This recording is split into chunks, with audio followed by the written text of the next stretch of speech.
Mahigit 2 toneladang karneng mishandled o hindi dumaan sa inspeksyon ang nakumpiska sa isang palengke sa Malabon. Balitang hatid ni James Agustin, exclusive. Kaun-kaun frozen meat na nasa lapag ang inabutan ng mga tauhan ng National Meat Inspection Service o NMIS at PNP-CIDG sa pwestong ito sa isang palengke sa Malabon City, pasado 2:00 sa madaling araw kanina. Ang ibang karne nakatiwangwang pa. Kinumpiska ang mga mishandled frozen meat. Ayon sa may-ari ng pwesto, alam naman nila na kailangan na nasa chiller o freezer ang mga frozen meat. Actually ako, aminado talagang may mali. Kasi talagang mishandling talaga para sa mga customers. Bakit wala po ang chiller dito? Meron naman, kaso hindi naman talaga lahat malalagay doon. Di po ba? Kaya, di naman sila nakulangan ng abiso, pero syempre, sa kapabayaan din, okay lang. Kaya ngayon, lesson, syempre, kailangan susunod, ayos na. Hindi rin pinalampas sa mga frozen meat na nasa improvised chiller nga, pero wala namang yelo. Depensa na nagtitinda. Natlusaw lang po yung yelo kanina, pero mayroon po yan. Araw-araw mayroon po yan yelo. Hinarang naman ang kolong-kolong na ito na may sakay na 6 na bagong katay na baboy.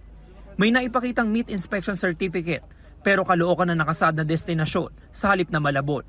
Wala ring tatak ang mga karne. Napatunay sana na dumaan sa pagsusuri ng NMIS, kaya kinumpiska ito ng mga otoridad. Walang gusto magbigay ng pahayag sa mga empleyado ng pwesto kung saan ititinda ang mga karne. Daan-daang kilo rin ng galantina o yung mga bagong katay na manok na may lamang loob pa ang tumambad sa mga otoridad sa 2 pwesto sa palengke. Kinumpiska rin ang mga ito. Tumanging humarap sa kamera, nagtitinda na iginit na hindi niya alam na bawal itong ibenta. Sa kabuuan, mahigit 2 tonelada ng mishandled frozen meat, hot meat at galantina na kumpiska. Inisyuhan ng confiscation receipt ang mga nagtitinda. Dapat ang mga karne na itinitinda ay dapat na-inspect ng controlling authority para ma-assure natin na ang karne ay talagang safe kainin ng publiko. Ang mga frozen meat ay dapat nakalagay sa mga freezer at dapat na-maintain ito ng negative 18 degrees. Ayon sa NMIS, delikado para sa mga consumer na makakain ng mga ganitong klase ng karne. Since ito ay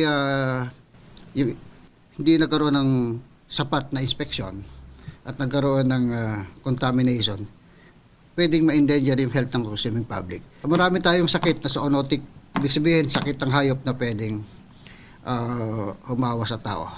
At talaga magkakaroon ng risk sa ating health ng consuming public. Dadalhin sa isang rendering facility ang mga nakumpiskang karne para maayos itong mai-dispose. Paalala ng NMIS sa mga consumer, maging mapanuri sa mga binibiling mga karne.